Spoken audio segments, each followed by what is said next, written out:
button, and we'll be recording from this moment. I've had some people ask permission if they can record this meeting, and absolutely this can be recorded, and I can also share this recording with people afterwards. So just continue with our story. We're now weighing in on COVID policy here in Alberta. We've been quite concerned with the cases rising. As we put it all together in one document and we shared it on Tuesday, we've had a lot of interest about this. So we thought this would be a great opportunity today to introduce you to the members of the group and some of their thoughts, and then get you to have that opportunity to ask questions. So we're going to do a round of introductions, and then I'll do a brief statement, and then we'll open the floor to questions. We hope to be wrapped up by around 4:45. So I'm just going to go in order alphabetical, since I can see people alphabetically here. Amy, can you unmute and introduce yourself? Hi, everyone. Thank you for joining us. My name is Dr. Amy Tan. I'm a family physician and a hospice physician, and I have been one of the spokespeople for Masks4Canada since its inception in May. And as Dr. Vipon has said, it has evolved to us commenting and weighing in the media about all things that we have found in the evolving science about how to best mitigate COVID-19 and transmission of it. I come from this from an advocacy perspective with regards to the racialized populations that are full of essential workers in my Northeast family medicine practice, as well as seeing as a family physician, now that we are 8 months in, the longer term effects that we're seeing from COVID-19, where in the beginning of the pandemic, we were worried about a 10 to 14-day illness that caused a lot of damage and ICU admissions, etc., to this actually looking more and more like a chronic debilitating disease that is life-changing for many people, including young people. And so I am trying as well in what I am observing in family medicine practice in Canada, speaking to colleagues, and also looking at the literature about these populations being studied, that this is something to take seriously, because it is not just about death rates or mortality. It is actually becoming more and more clear it is about morbidity, which is the suffering that an illness can cause and the long-term effects that people with COVID, including young people, are having months out. Thank you. On to Blake Schaffer.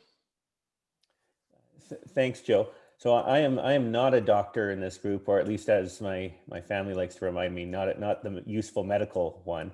I'm a professor of economics at the University of Calgary, and I was asked to be involved in this group, and happy to do so. From the start of it, looking at interventions that have reasonably low costs but big benefits to society in fighting this pandemic, and that's where it started with masking. And as we've moved on, I heard the words of Dr. Hinshaw yesterday talk about false dichotomies in thinking about dealing with this pandemic, either go for herd immunity or full lockdown.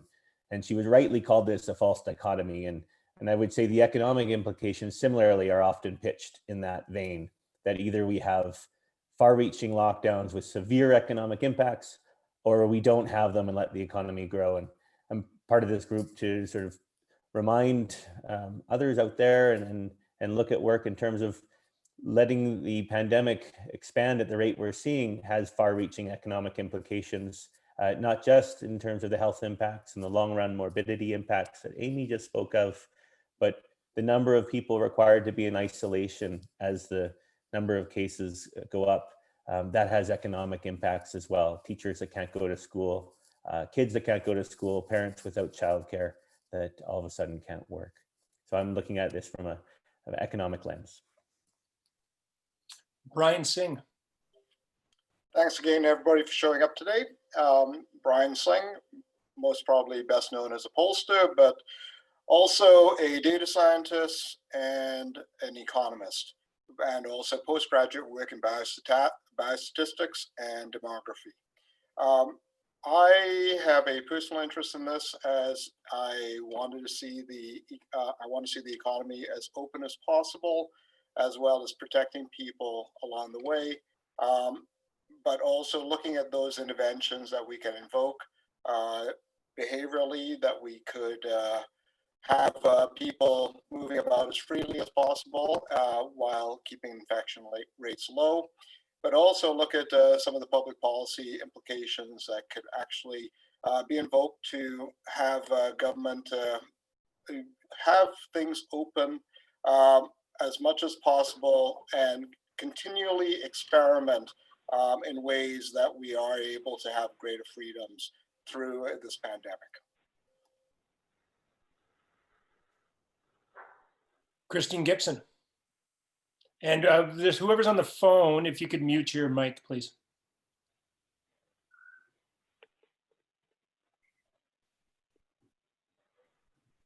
So I'm Christine Gibson. I'm a family physician in Calgary, and my lens is working with communities that are typically less resourced. And I do a lot of clinical work as an integrated trauma mental health specialist. So I help people with emotional regulation and distress tolerance. So part of my lens in this is the question of equity and the differential impacts of the virus and the implications of restrictions on different communities.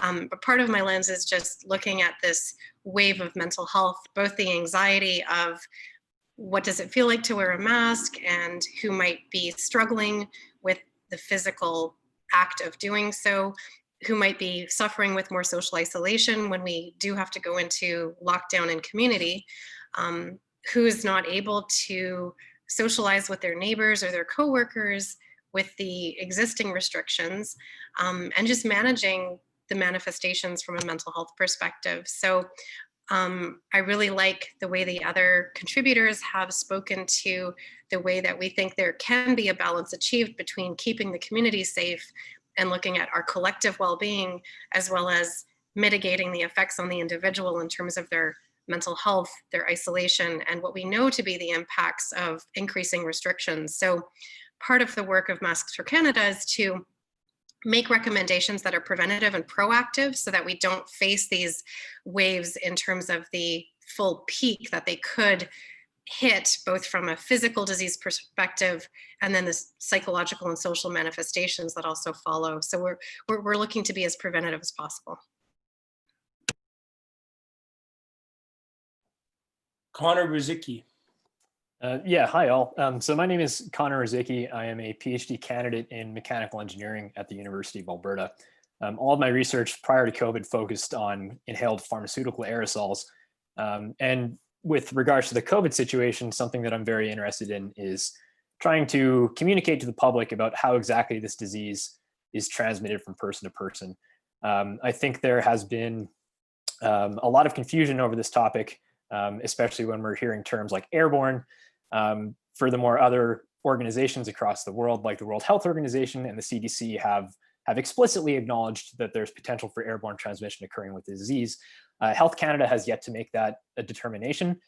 So something that I'm trying to do is to bring awareness to this topic and to make known some of the different non-pharmaceutical interventions that we can implement to help reduce the risk of transmission in various environments.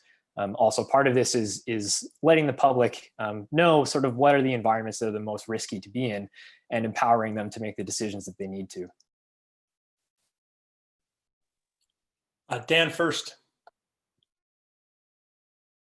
Thanks. My name is Dan First. I'm a corporate lawyer in Calgary.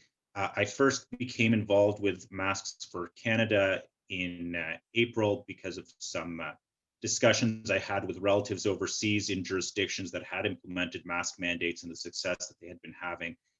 So I had been involved in figuring out the legal authority by which jurisdictions in Alberta could pass mask mandates. And that has broadened into helping to figure out what kind of interventions are possible. And I'm also the parent of 2 children.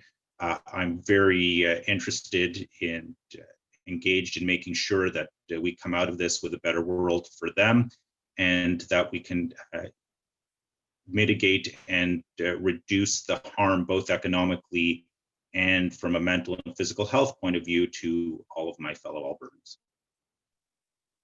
Tasin Ladha. Hi, everyone. I'm Tasin Ladha. I'm a pediatrician and I'm an assistant professor in the Department of Pediatrics at the University of Alberta. I also have a Master of Public Health from Johns Hopkins University.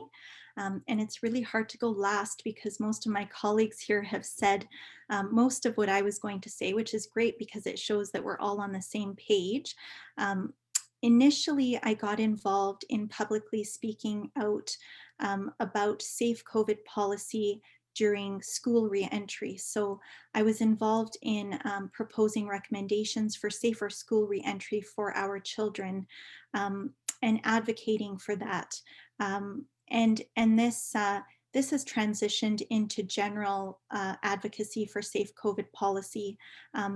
I've become increasingly concerned as COVID has spread unchecked across Alberta, as hospital beds fill up, as all of us get to know somebody, closer and closer to us who either has COVID or knows someone who has COVID.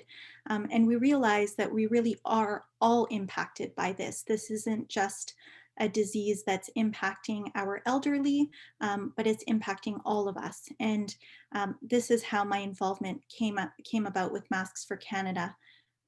And I'm really happy to have a group with such a wide diversity who can all weigh in on the fact that if we take measures sooner, we can save essential services like schools, and we can allow those things to be open while perhaps looking at closure of other services that may not be quite as essential.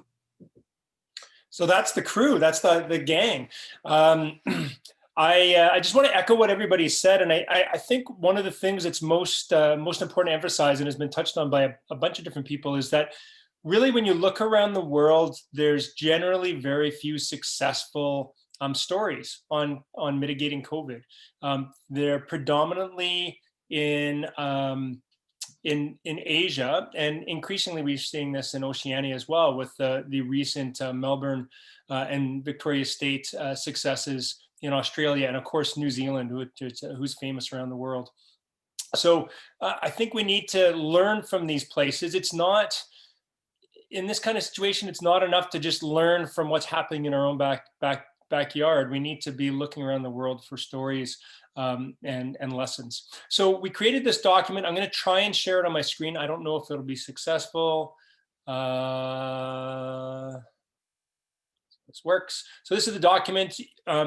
Dan first was kind enough to post the link to it online, and I'm not going to be pedantic and go through it. I'll ask you that if you haven't had a chance to go through it, read through it. We've put a lot of thought into it, but those were our 6 main points that we're emphasizing. And what I really want to do is give you guys the opportunity to ask questions of our group, and so we can tailor this experience for you. So I'm going to stop sharing that. And you can put up your hand if you have a question, and please identify who you want the question addressed to.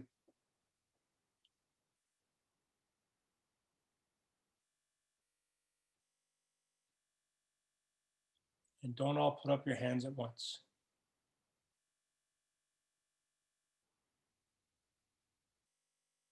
Come on, someone You have ask. Audrey Joe in a non-virtual hand.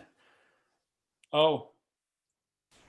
Hi, sorry, I couldn't do the raise hand option for some reason.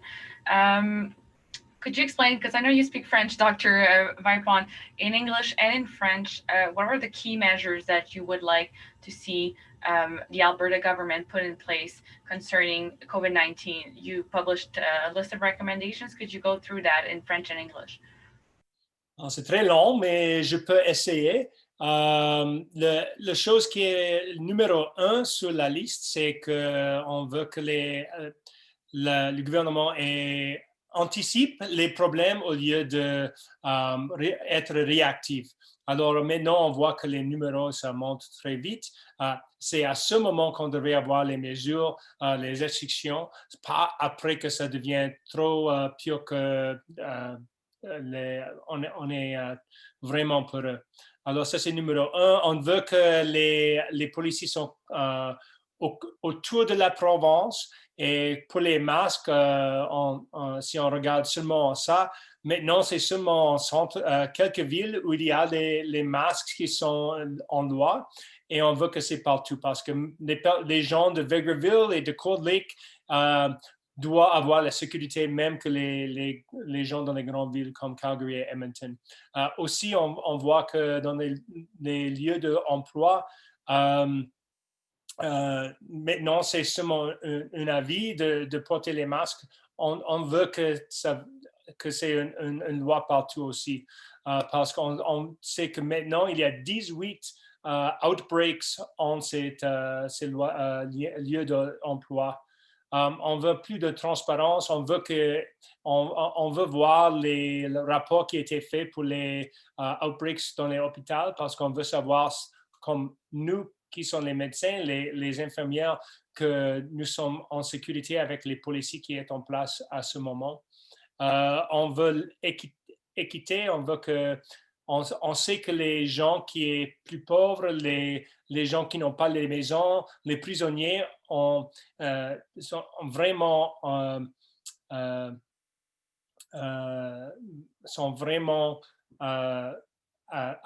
risque de la COVID. Alors, on devrait avoir les policiers spécifiques pour ce genre-là. Je n'ai pas le document sur moi, je crois les autres. L'application de COVID nationale, on veut que c'est adopté par la province. Nous sommes seulement un de 2 provinces qui n'ont pas adopté cette application et l'application qu'on a ici ne fonctionne pas. Alors, c'est à ce moment qu'on devrait l'utiliser. Et je veux aussi dire, Audrey, que Dan First parle français aussi. Je ne sais pas s'il y a des autres membres de la groupe qui parlent français. Blake, je vois qu'il dit oui. Est-ce que Dan ou Blake, est-ce que tu veux dire quelque chose en français? D'autres, mais je crois que le numéro 6, c'était les données transparentes. Qu'on veut que toutes les données qui sont possibles sont transparentes à le public. So I'm not going to repeat that in English because that was very long, but I hope that answered your question in French. I just went through the points. For those of you who don't speak English or French, I just went through the points in our document, the main 6 points. Any other questions from the media here? Hello. Yep, go ahead, Steve. Hi, Steve Cito with 660 News here. My question is just to be, how will you be able to get your message of encouraging people to wear masks, especially at this point, those who are anti-mask? It's going to be very difficult to get them to start wearing one.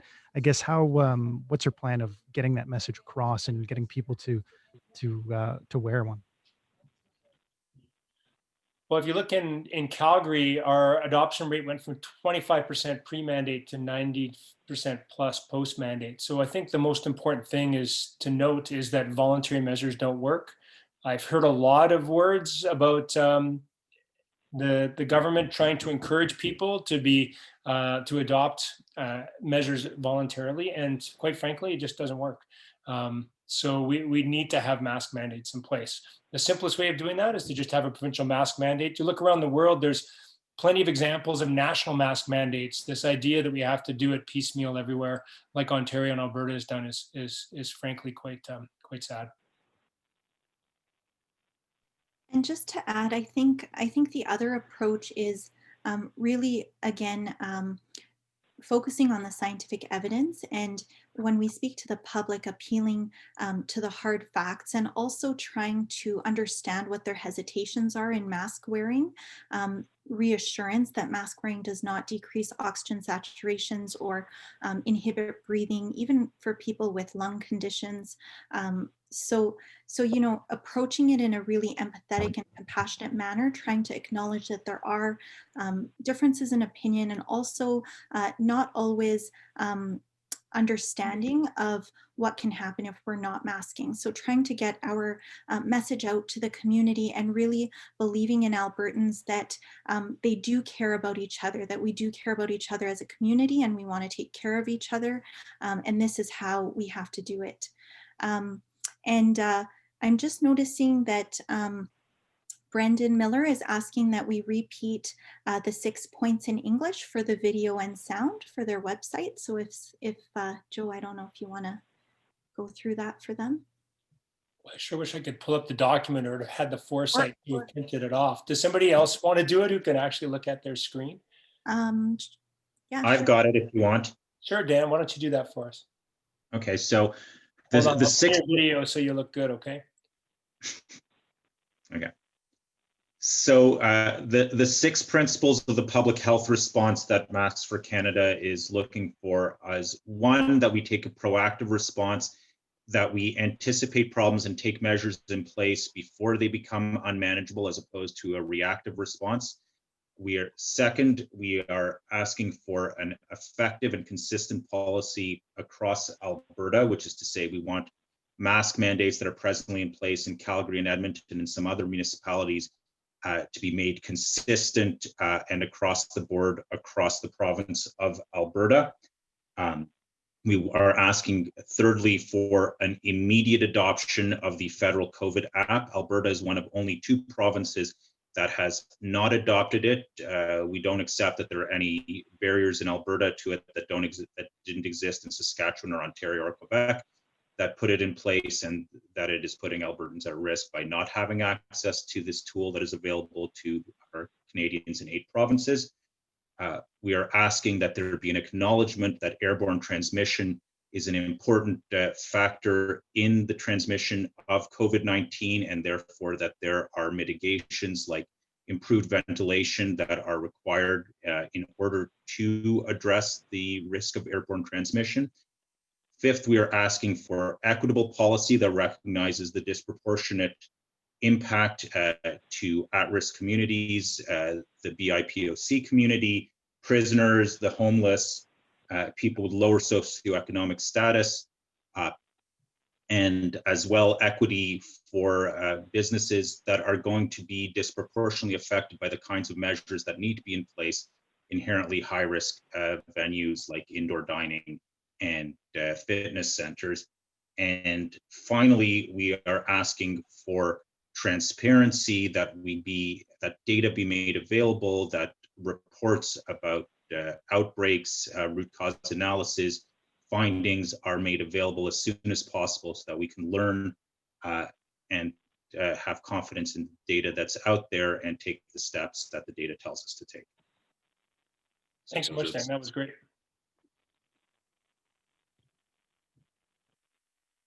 I'm looking at the chat and I'm looking at my screen for hands to go up, because I understand you guys can't put up your hand. And Amy has a question for the group.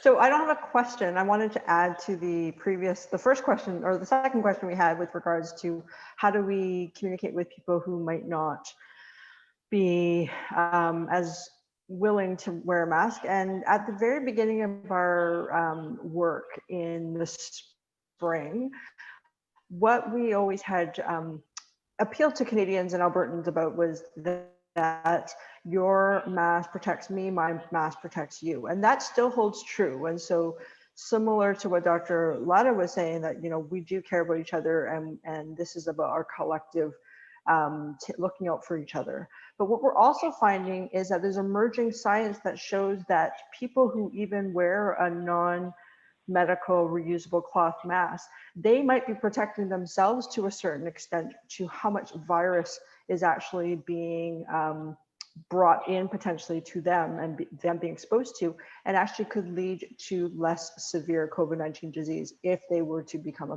infected. So there is a measure of self-protection that we perhaps didn't know about earlier in the pandemic. And with more science and the longer we are living with this virus, we are learning more.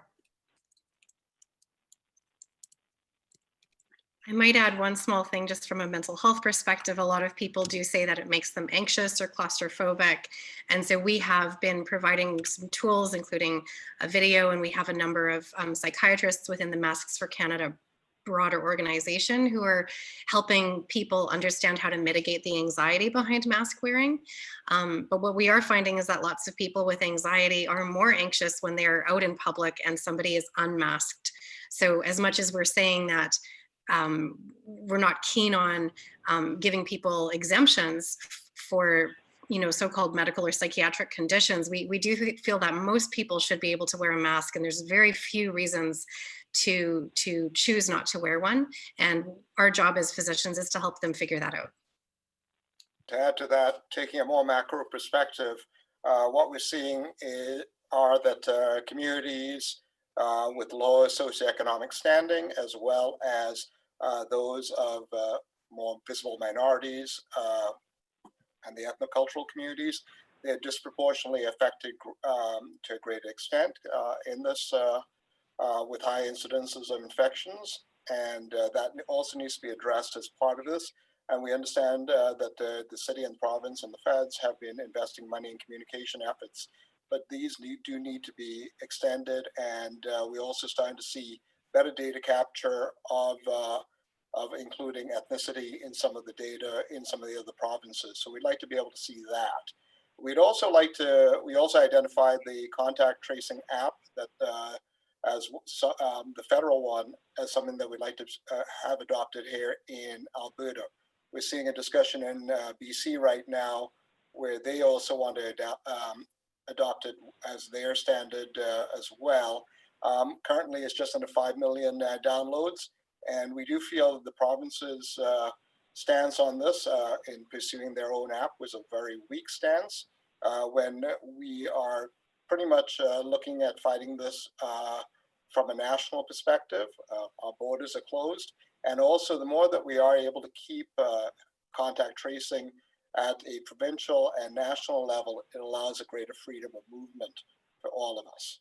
And it's also, when you do think about it, a vital supplement to all the contact tracing that is going on, and a complement to all the other measures that we could take from a public policy perspective, measures as well as personal responsibility.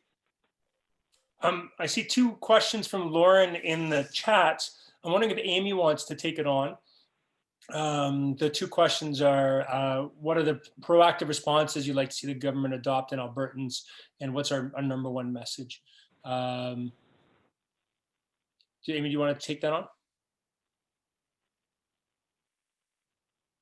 The number one being proactive. So I think we're looking at hospitalizations as lagging as indicators, and we know that today's, I'm going to actually try to answer both questions, but we know that today's case numbers speak to any public health policy that was in place 10 to 14 days ago. So the case numbers that we're having now in the 400s mean that the cases will continue to increase because we know that community transmission, the spread in the community, is out there, and no further restrictions have really been made except for this one social gathering restriction that is reduced to 15 people. And so without more reactive restrictions, perhaps looking at closing down bars and restaurants for indoor dining, for focusing on takeout, for perhaps looking at what other jurisdictions are doing in Ontario, Quebec, Manitoba, Saskatchewan yesterday is putting a limit on alcohol sales after 10 p.m. These are the things that I think we need to look at in terms of other jurisdictions, because the whole world is dealing with this. And so restrictions now are needed to bring the case numbers down, because just continuing to, for the most part, what we're doing is only going to guarantee that the case numbers are going to be at the same level or higher, because again, this is a reflection of numbers from 10 to 14 days ago.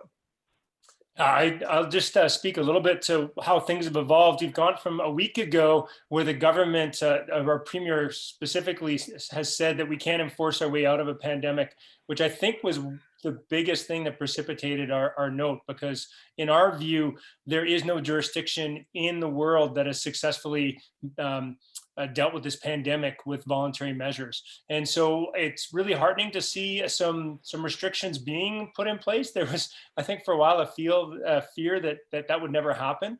But I don't think it's enough. 15 people, there's actually 15 people on this call right now. Can you guys all come over and have dinner with me tonight? I don't think anybody on this call is really excited about that as an option. So these numbers are too high. Maybe now is the time to just say we shouldn't be socializing in this fashion.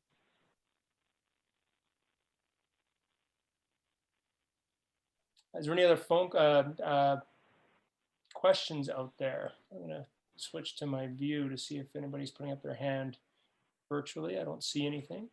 Hi, I just have a little bit of a follow-up to my first Sure. question there. Sorry. Go ahead, Steve. And just before you do that, Steve, I'll just ask if our Masks for Canada members are comfortable putting their email addresses and Twitter addresses in the chat. That way, if the media can take those away, and if they have any specific questions later, they can address them to you. We didn't include that in the news release because I'm not entirely sure if everybody's comfortable with that, but you can see mine are already on there. So go ahead, Steve. All right, thanks.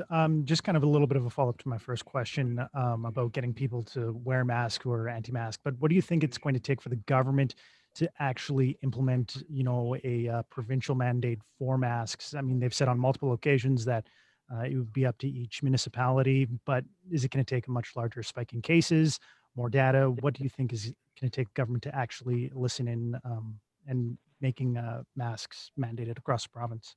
Well, it's going to take public pressure, because that's the only way that that's a government that's resistive to measures is actually going to put things in place. I think this was really brought home to me yesterday when I read the story about Cold Lake. I don't know if you guys saw that story, that their cases are huge. I think they have, I can't remember the exact numbers, but it was a massive number of cases per 100,000.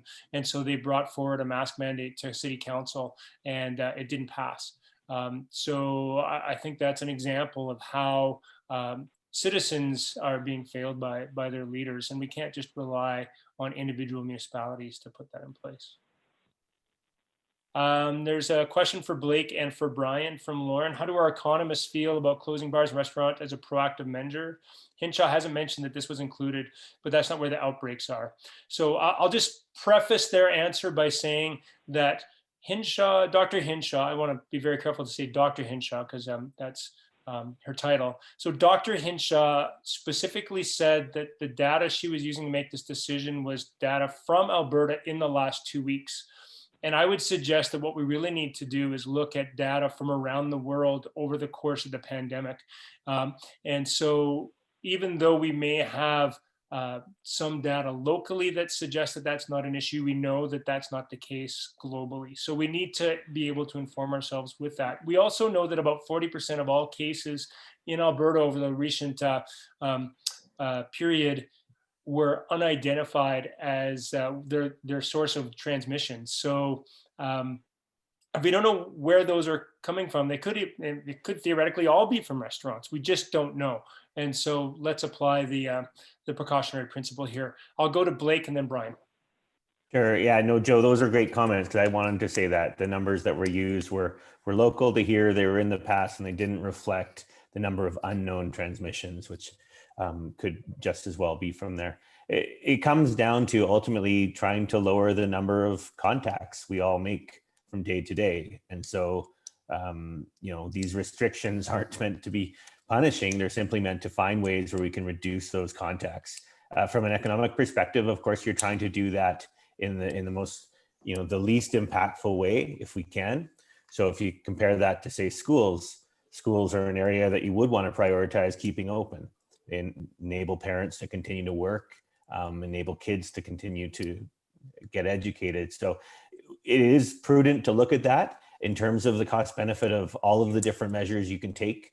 Some EBC economists have done exactly that, try to prioritize targeted restrictions to see where are the best benefits. And as much as it is hard for the small business and restaurant community, hospitality community right now, when you look at sort of the benefits of keeping some businesses open versus others, like schools closing, it's hard to justify keeping them open.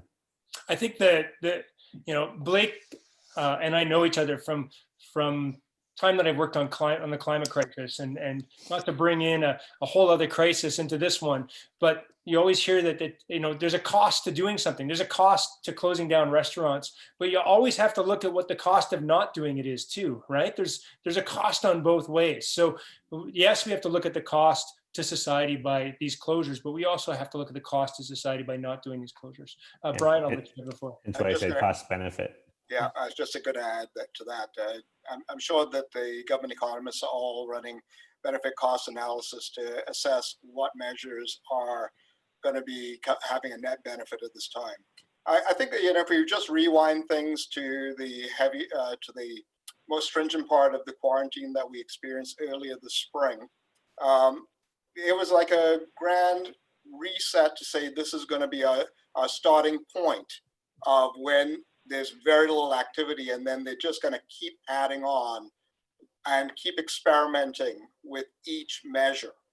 And but it also means that they have to update their models every time a new measure is invoked. So I just want to also emphasize that this, from an economic perspective, is a very, very challenging pandemic to measure, especially at the local level. But I will add, in terms of having the bars and restaurants, the restrictions on them, I think that they have performed generally well. And if you do look at the places that have invoked a lot of the measures, and by putting up signs, ensuring that their customers wear masks, and as well as putting up protective screens, they have all done a superb job. And from a personal perspective, I'm sure that it sucks when you don't have access to your most favorite foods and places to go and hang out.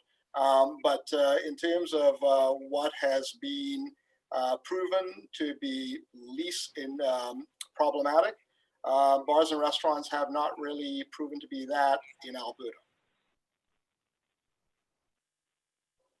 Amy's got her hand up, and so I'll turn it over to her. So I just wanted to add to the restaurant point. So I wanted to reiterate Joe's comment that unfortunately 42% as of yesterday of Alberta's cases have unknown origins. So while we aren't having a super spreading event in a restaurant, we don't know enough, and we just aren't able to say that. But short of restricting or closing down restaurants, I don't think that's what we're advocating for, but we're talking about really having the groups like restaurateurs look at risk mitigation. So winter is here. So look at outdoor patios with space heaters. Look at ways to enforce more masking rather than just walking in with the mask and taking it off.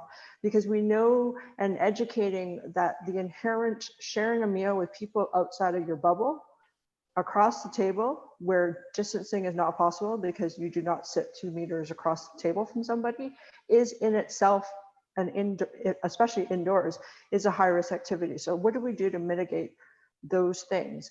Takeout is probably the safest thing right now. So it's not about not being a patron of these businesses, but it can't be just going back to normal. We need to figure out a way to do this where it can balance both being able to spend money on the economy and have businesses open, but not do it in a way that actually is inherently a high risk activity for COVID. It's important to emphasize we have no interest in going back to the lockdown in March. That is not what this group is about. I think we've learned so much about transmission since then, both in the things that are not risky, like walking around outside and we don't need to wipe down our groceries, but also the things that are riskier than we thought, which is like aerosol airborne transmission. And so we can apply these learnings to target specifically what we, how to decrease that transmission risk so that we start to bend that curve. So really important to emphasize that, because I think I've heard lots of people saying we're all about locking down again. I don't like those terms. We want responsible restrictions so that we have a safe society. And Joe, just to add to that, if I could, we're talking again about these measures being temporary with reassessment. So we're not saying close restaurants, close bars, close gyms, for a year. We're saying we put these measures into place in a proactive way and we assess the response. We look at how the cases go, and our aim here is to flatten the curve. And I'd also like to point out that unchecked spread of COVID is also not going to be good for the economy. So if we leave everything open and our numbers start going into new cases of thousands per day, people start to become fearful. They don't frequent businesses, they don't go out. And even if they do, employees get sick. So really that is impactful on the economy as well. And what we're really advocating for here is a measured proactive policy where we're really using foresight rather than hindsight. And this is so that we're preventing things like full lockdown measures in the future.